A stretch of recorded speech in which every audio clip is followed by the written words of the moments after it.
Welcome back to the program. Let's talk sports. Okweyemi Akinyode is sports journalist and with Mainland FM. He's a sports editor as well. Joins us right here in on the morning. This is your first time on the morning, bro. Yeah, it is. You're usually on Sports Tonight. Sports Tonight and China. Good to see you. And good morning. The morning after. I don't know how good the morning is, but it's a very bad feeling. I'm not going to lie to you, Jeffrey. Unfortunately, we have no business being in the playoffs in the first place. I mean, imagine us having a group, excuse me, that has Lesotho, Zimbabwe. We didn't even play any of the tough or big footballing powerhouses on the continent of Africa. We didn't play Cameroon, we didn't play Egypt, we didn't play Senegal, we didn't play Algeria. We didn't play those teams that should give us some problems. But we had Lesotho, we had Benin Republic, we had Zimbabwe. South Africa. I'm not falling for that clique that South Africa are now rivals to us. They have only one AFCON title. That was in 1998. And that year, we didn't participate in AFCON. So I don't see South Africa as such a rival to us. Even if we are South Africa, we didn't beat them over both legs. Neither did they beat us. So I don't put them in that rival category. I think we're just like a dastardly with the playoffs. With the qualifiers. We felt like, don't worry, lose first game. Benin Republic came, they beat us. We didn't beat Lesotho, man. We didn't beat Zimbabwe home or away. We didn't beat South Africa home or away. You can't go for a World Cup qualifier and have 11 goals in 9 matches. It's not done. Look at Tunisia. Tunisia scored over 20 goals in their qualifiers and considered maybe 1 or nothing. Look at Morocco. Serious clubs, a serious country started the qualifiers like a sprint. They didn't look at it like a marathon. They didn't feel like even if you lose 2 games, we can still qualify. Unfortunately, we're here back to back now. We've not been to the World Cup. And I hope the table will always go back to, let's go back to the drawing board. I hope they've broken that drawing board finally, and then maybe we can restart again, Jeff. It's very heartbreaking. I was telling Bukola this morning, when I came, I almost didn't want to come because it was so disturbing for me, because it just dawned on you that, okay, a couple of things cross your mind. First is the fact that we didn't just lose a match. We're not going to the World Cup. And apart from Iwobi, maybe Troost, and maybe one other person, none of these guys have ever been to the World Cup. So it's their loss, because this would have been the opportunity to showcase themselves at the World Cup. And then the issue around just imagining how at some point I felt, I don't know whether it was a tactical decision, which I want you, who is a sports person, to interpret. Was this a tactical decision to be lackluster and to hold back for maybe against a run of play using counter? Did you see that moment when we're wondering what's going on here, when the pressure was all on us? A lot of things went wrong yesterday. Let's just be sincere with ourselves. And it's easier for us to put it on the action of yesterday. But like I said, we have no business being in this playoff in the first place. When others are doing... others are already preparing for World Cup. People are already making inquiries about hotel reservations, how they would, draft out their plans for the World Cup. And we're just here, nursing our wound from a playoff we had no business in the first place. But if you talk about the tactic that we used, I'm not sure we have the materials in terms of player to execute what you're even talking about. So you look at our wingers, for instance. Moses Simon have had only 2 assists in the last 3 years for the Super Eagles of Nigeria, and he has started over 80% of the games he's been invited in. And that's crazy. If you have your winger that is having only 2 assists in 3 years, when was the last time Samuel Chukwueze gave us a goal or an assist? Alex Iwobi had played about 92 games for the Super Eagles of Nigeria over 10 years. He has maybe just 10 goals. He's our attacking midfielder. So when you're talking about transition in a game, you need to have pacey wingers and attackers that can give you the result. We don't have it. So why do you want to play a tactic you don't have materials to execute it? So it's dead on arrival. We just modeled everything up. You look at the players we had all through the playoffs. The same set of players that didn't qualify us in a regular game, we thought they could do the miracle during the playoffs. It doesn't work like that. Serious countries started early. They knew that the earlier you're able to get your results in, the easier the marathon or the sprint end of the qualifiers would be for you. Your first 5 games, how many wins did you get? your first 7 games, how many wins did you get? If you're able to start early, get your 3 points in your first, maybe your first 5 games, there's 15 points off for grabs, you got like 12. Then you know what? Out of the next 5 games, I have only 5 more points. You can get it. A draw or 2 draws and a win will give you 5 points, and you're home and dry. And look at where we are right now. We call ourselves the African Giants or the Giant of Africa, and we miss back-to-back World Cups. And I think it's a reflection of where our football is at the moment. Look at the under-17. We failed to qualify for the under-17 AFCON and ultimately for the under-17 World Cup. And that is the competition we've dominated. 5 times we've won it.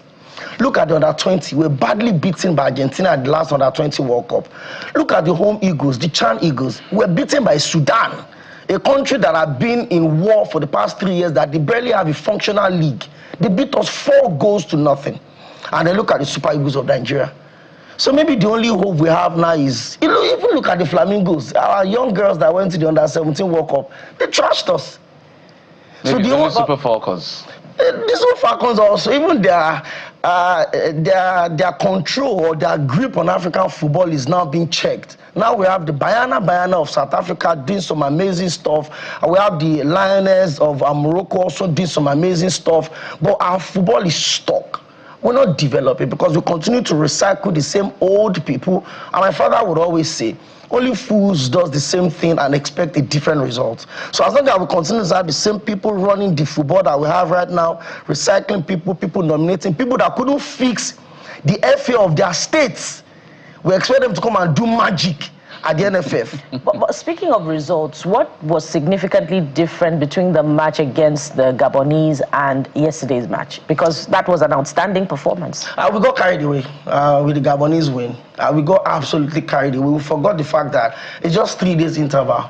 All we needed to do was just soak in the pressure, understand the fact that the job was not done. What shall it profit to beat Gabon and lose to DR Congo? And that's the question we should ask ourselves. The essence of the Gabon win was messed up yesterday. The beauty of that Gabon win would have been if we had defeated the Leopards of DR Congo yesterday. So we just wasted everything. In fact, we scored only 11 goals in 9 World Cup qualifiers. And in the last 2 matches, we scored 8. Against the Cheetahs of Benin Republic, we scored 4 in Uyo. Against the Panthers of Gabon, we scored 4. And in all of those games, Victor Osimhen scored 5 in 2 matches. So I think we didn't understand what was at stake for us. We felt like, don't worry, it's Lesotho, it's Zimbabwe, it's Rwanda. Oh, don't worry, it's Benin Republic. Is that a coaching problem or a team formation problem? It's an administrative problem. And administrative involved the coaches as well, because the administrators actually appoint the coaches. Where did we get our manager from? He was sacked from Mali. The national team of Mali. He was sacked. And that was the manager we waited. We came second in the last African Cup of Nations in January last year. And we waited almost 9 months after before we appointed a grade B manager to come coach us. A big shout out to Eric Chell. He did the best he could. He has some good percentage of wins since he's been here. But if we want to go to the next level, we can't continue to settle for managers that don't exactly pull the command. We have an all-important playoff to execute as a game, and then the players are boycotting training. Tell me what world-class manager you're going to pull that stunt with?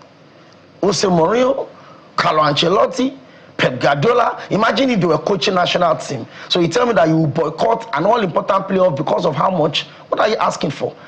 I think it's a general problem. You blame the administrator because they appoint the coaches. You blame the administrators the same because they always align with the manager to release the team list. You also blame the administrators because they provide the facilities, they make the payments. If the National Sport Commission said they release all of the funds that the Super Eagles deserve to get, why is the money not getting to the players? You can't beat me and tell me how to cry. If you owe me money, I can ask you at any time. But it's a failure of the system. Why should you owe people in the first place? Why? I work for you, you pay me. Why do you have to make me hold you by your whatever before you decide to say we've settled it? Settle what exactly? So the same people you couldn't pay their bonuses, you're now offering them $30,000 per each goal scored. Did we have to get there before we started? Where did the money come from? Against Gabon, they scored for that $120,000. How much did we hear that the players were asking for? $130,000. But because they scored 4 goals against Gabon, you gave them what? $120,000 in cash, raw dollars. So, but you couldn't pay them their bonuses and allowances. So I think it's a mental thing. We like the quick fixes, rush hour. Oh, we can stretch it, let's go. And if you had qualified for the World Cup, it will have been paper over cracks. We have a lot of problems in this country. Do you know that the social media handle of the Super Eagles used to block fans on X? If you tweet what the handler does not like, the official handle of Super Eagles will block you on X. Really? So that shows that, yeah, it's a closed door to criticism. Nobody wants to hear dissenting opinions. And that's why we're here today. So let's push it to a bit of the pressure also to the players. Yesterday, where I said, maybe this is a blessing in disguise, I saw how bitless, allow me to use that word, lack of enthusiasm, lack of energy. Apart from the defense line that seemed to carry all of the pressure, and at some point the carelessness of Mwabali, I don't know what's going on with him. The attacking and the wingers, I don't know what's going on. It looks like no Sime, no Super Eagles. How did we get here? That's the truth, actually. Because if you look at the numbers going through these qualifiers, then you find out that Osimhen missed 5 matches due to injuries. And out of those 5, we drew 4, we lost 1. And when he came back, out of the 5 games he played, we won 5, we drew 1. So that tells you how decisive Victor Osimhen is for the Super Eagles. Wow. And I'll say this, since after JJ Okocha, Victor Osimhen is the most decisive player we have in the Super Eagles. So let's flip it to the playoffs. In fact, the last game we needed 4 goals against the Cheetahs of Benin Republic. Osimhen scored a hat-trick in that game. And Frank Onyeka got us the 4th goal. And then when we came against Gabon, he lost a goal that would have finished the game in regular time, but he gave us 2 in extra time. That shows how important Victor Osimhen is to the Super Eagles setup. But the problem we have is this. Look at the ages of this player. So we have back-to-back African Footballer of the Year that won't be at the World Cup. Victor Osimhen was the African Footballer of the Year. Demola Lookman is the current African Footballer of the Year. And neither of them will be at the next World Cup. And look at their ages. How many of them will be available by 2030 to go to the next World Cup? And what makes us think that would fix the problems that got us here? We didn't qualify for Qatar. We said we're going back to the drawing board. Now we're back here again. We still didn't qualify for arguably the most historical World Cup ever in the history of FIFA, because it's the first time 3 countries will be hosting the World Cup.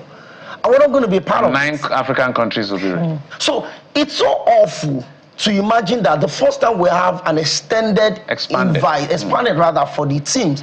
So you're telling me that out of the 9 tickets available, and maybe 10, if DR Congo goes to the Intercontinental Playoff and they meet teams like New Caledonia or Bolivia, with the game we saw yesterday, I have a feeling that Africa could get an extra slot. So imagine us having 10 slots and Nigeria couldn't get 1 of it. 3 times Africa CAF Nations Cup winner. And we're not getting it. Look at the stars that we have. Look at Fuam. 3 Nigerian players are in the starting 11, and 3 of them couldn't do anything. So we used to have a situation where, when you have synergy at your club level, your national team benefits.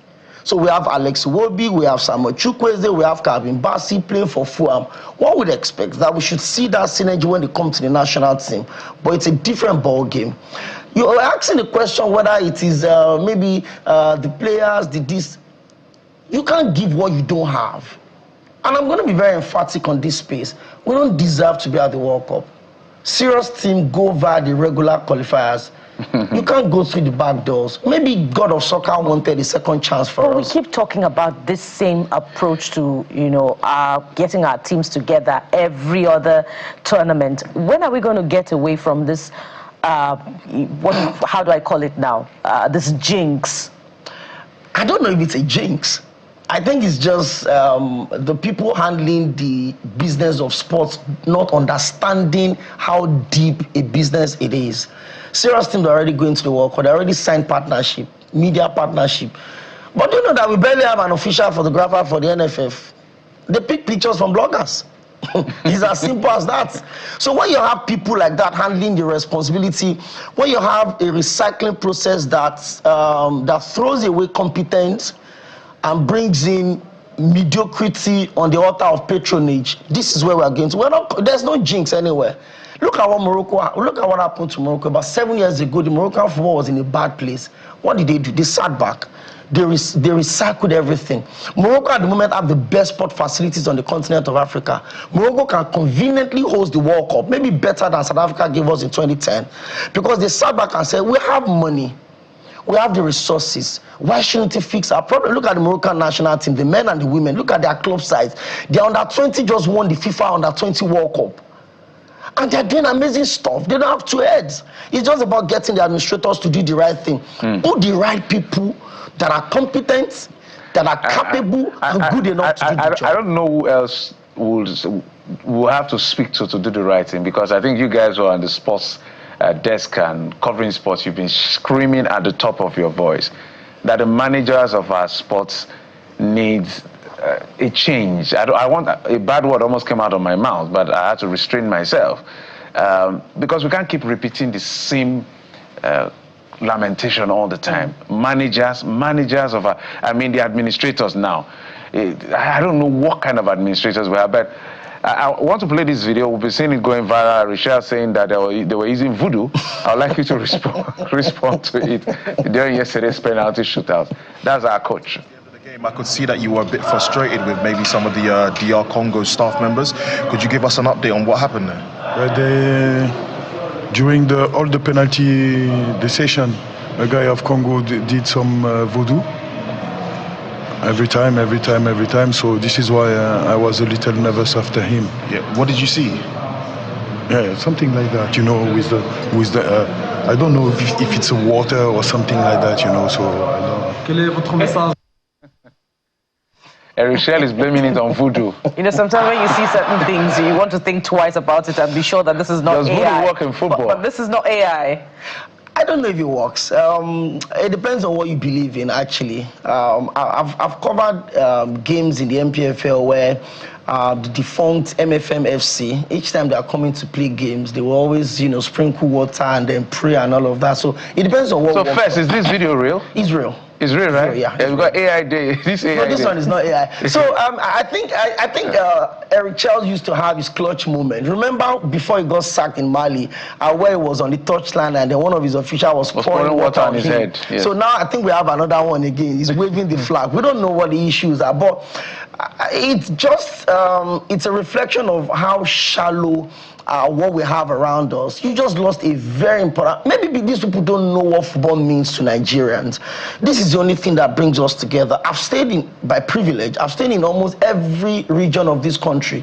And I remember the 2018 World Cup where we defeated Iceland by 2-0. Ahmed Musa scored those 2 goals. I was in Jos that weekend.